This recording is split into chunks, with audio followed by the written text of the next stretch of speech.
আগে থেকেই বলে নেওয়া ভালো যে ভিডিওটি শেষ পর্যন্ত দেখার অনুরোধ রইল, কেননা একটুখানি দেখে এই ভিডিওটির কিছুই বোঝানো আপনাকে সম্ভব না। এই ইনকিলাব মঞ্চের আহ্বায়ক ওসমান হাদিকে যারা প্রকাশ্যে মোটরবাইকে করে এসে মাথায় শ্যুট করে সিঙ্গাপুর পাঠিয়ে দিলেন, তাদের কিছু গোপন তথ্য আমাদের হাতে চলে এসেছে, যা দেখলে আপনি কেন পুরো বাংলাদেশকে অবাক হতেই হবে।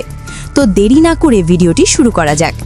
এই ইনকিলাব মঞ্চের আহ্বায়ক ও ঢাকা ৮ আসনের সম্ভাব্য স্বাতন্ত্র প্রার্থী শরীফুল ইসলাম ওরফে ওসমান হাদিকে ঘাতক শ্যুট করার আগেই এই ফয়সাল করিম মাসুদ ওরফে দাউদ খান, তার সহযোদ্ধা আলমগীর হোসেন তারা ১২ ডিসেম্বরের আগে গত ১১ ডিসেম্বর রাতেই এই ফয়সাল করিম মাসুদ ওরফে দাউদ খান, তার বান্ধবী মারিয়া ও আলমগীর হোসেন তারা রাত কাটার উপর এক পার্টনারকে নিয়ে এসেন সেই রিসর্টে। সাভারে মধুমতি মডেল টাউন রিসর্টে গভীর রাতে ওঠেন, যার সত্যতা ১০০% নিশ্চিত করেছেন ঢাকা পুলিশ। তারা সেখানে এসে সারা রাত আনন্দ উল্লাস করে অনৈতিক কাজ করেন, যা একটি সূত্রের বরাদে জানা গিয়েছে।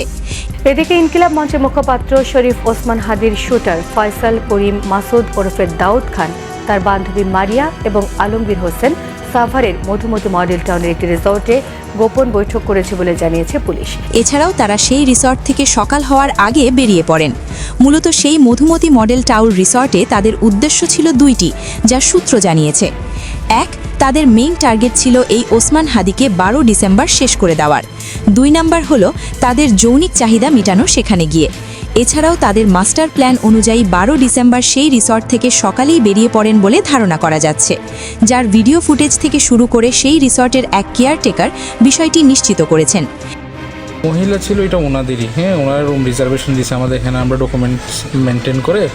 সো এটা নর্মালি যে আমরা রিজার্ভেশন নিই, ওই রুম রিজার্ভেশনে আপনার নেয়া, ঠিক আছে। ওই রাতে আমাদের হচ্ছে সহকর্মী, আমি তো ডিউটিতে ছিলাম না, পরে যে সহকর্মী ছিল উনি আর কি ওনাকে চেক ইন করাইছে। এই ফয়সাল করিম মাসুদ ওরফে দাউদ খান, সে এই সাহসী জুলাই যোদ্ধা ওসমান হাদিকে আরও আগে শেষ করে ফেলত বলে জানা গিয়েছে। ঢাকা শহরে থেকে এইভাবেই ম্যাথকুলাস ডিজাইন করে খুব দ্রুত ঘটনাস্থল থেকে ত্যাগ করে ভারতের মতো দেশে প্রবেশ করেন এই ডেভিল। এই শুটার ফয়সাল দেখিয়ে দিল এই সরকার অপদার্থ। শুধু কি তাই, এই দেশের মানুষকেও নিরাপদ নয় এই বাংলার মাটিতে। এই দেশের মানুষ একের পর এক বিপদ সামলাতে যখন হিমশিম খাচ্ছে, তখন এই উপদেষ্টারা নাটক শুরু করেছে বলে অনেক রাজনৈতিক নেতারা মন্তব্য করেছেন। গুলি করার দিনই, শুক্রবার দিনই সেই হামলাকারীরা ময়মনসিংহের হালুয়াঘাট সীমান্ত দিয়ে ভারতে তারা পাড়ি দিয়েছে। কিন্তু এই অন্তর্বর্তীকালীন সরকারের অথর্ব উপদেষ্টা জাহাঙ্গীর, সে কোনো ব্যবস্থা নিতে পারে নাই। এবং তাকে যখন আমার ভাই হাদির উপর হামলা নিয়ে প্রশ্ন করা হয়, তখন তিনি উত্তর দেন পেজ নিয়ে। আমি এই জাহাঙ্গীরকে বলতে চাই, আপনার মতো নির্লজ্জ বেহায়া উপদেষ্টা যে কিনা আমার ভাইয়ের উপর হামলা হয়েছে, তার প্রশ্নে আপনি জবাব দেন পেঁয়াজের দাম কমেছে, এবং আপনি সেই গুস্তের ভিতরে আলু কম আছে নাকি বেশি আছে, পেঁয়াজের দাম কম না বেশি, সে নিয়ে আপনি কাছে কথা বলেন। আমরা বলতে চাই, আপনি ইতিমধ্যে আপনার ব্যর্থতার 16 কলা পূর্ণ করেছেন। ব্যর্থতায় কামেল পেঁয়াজ উপদেষ্টা, আপনি যদি পদত্যাগ না করেন, আপনাকে ঘাড়ে ধরে পদত্যাগ করানো হবে, আপনাকে বাধ্য করা হবে পদত্যাগ করতে। একজন আসামির পুরো তামিল সিনেমাওকে হার মানিয়ে এই দেশে থেকে একজন যোদ্ধাকে মেরে আসামি চলে গেল ভারতে। আর আমাদের দেশের আইন শৃঙ্খলা বাহিনী এই দেশের মানুষকে বুঝ দেওয়ার জন্য এই ফয়সাল করিম মাসুদ ওরফে দাউদ খানের পিতামাতাকে গ্রেফতার করে বড় ছোয়াবের কাজ করেছে এই প্রশাসন। আপনাদের কি মনে হয় না এই ফয়সালকে ভারতে পালিয়ে যাওয়ার জন্য কোনো সরকারের ঊর্ধ্বতম কর্মকর্তাদের হাত ছিল না? হাত ঠিকই ছিল, কিন্তু এই দেশের মানুষের সাথে একটা গেমস খেলা হয়েছে, যা মনে করছেন দেশের সাধারণ আম জনতা। আইনি ধারায় বলা আছে যে দোষী হিসাবে গণ্যিত হবে আইনের চোখে, তার জন্য আইন কঠোর ব্যবস্থা নিবে, কিন্তু যে নির্দোষ হিসাবে প্রমাণিত হবে তাকে খালাস দিতে হবে।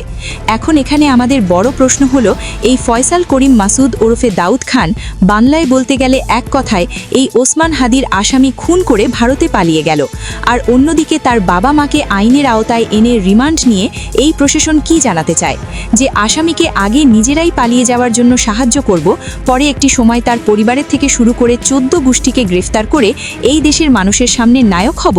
সেটা এই বাংলার জমিনের মানুষ কখনোই মেনে নিবে না। যে আসামি হবে, সাজা শুধু তার জন্য প্রাপ্য, তার 14 গোষ্ঠীর জন্য নয়।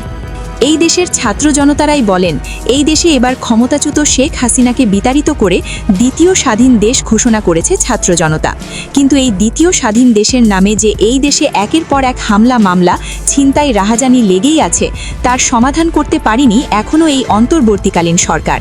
সূত্রের রেশ ধরে জানা যায় তারা নিজেরাই এই হাদিকে প্ল্যান করে মেরে এখন আওয়ামী লীগের উপর চাপিয়ে দিচ্ছে, যা ক্ষমতাচ্যুত শেখ হাসিনার একটি কল রেকর্ডে স্পষ্ট উঠে এসেছে।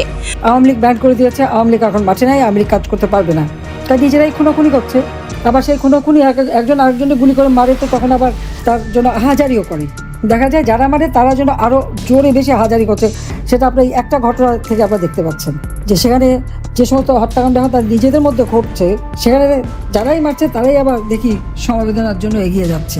পরিশেষে বলতে চাই এই দেশের মানুষ একটু দুমুঠো খেয়ে শান্তিতে বাঁচতে চায়, এরকম প্রতিদিন হামলা মামলা আর দেখতে চায় না। আমরা আমাদের পক্ষ থেকে সত্যভাবে এই ওসমান হাদির ঘটনাকে কেন্দ্র করে চুলছেঁড়া বিশ্লেষণ করেছি সত্যভাবে। যদি আপনাদের এই ভিডিওটি ভালো লাগে তবে অবশ্যই আমাদের এই ভিডিওতে একটি লাইক দিয়ে আপনাদের মূল্যবান মতামত কমেন্টস করে আমাদেরকে জানিয়ে দিতে পারেন। আরও এরকম ভয়াবহ নতুন তথ্য পেতে আমাদের এই চ্যানেলটি সাবস্ক্রাইব করে পাশে থাকতে পারেন। ধন্যবাদ।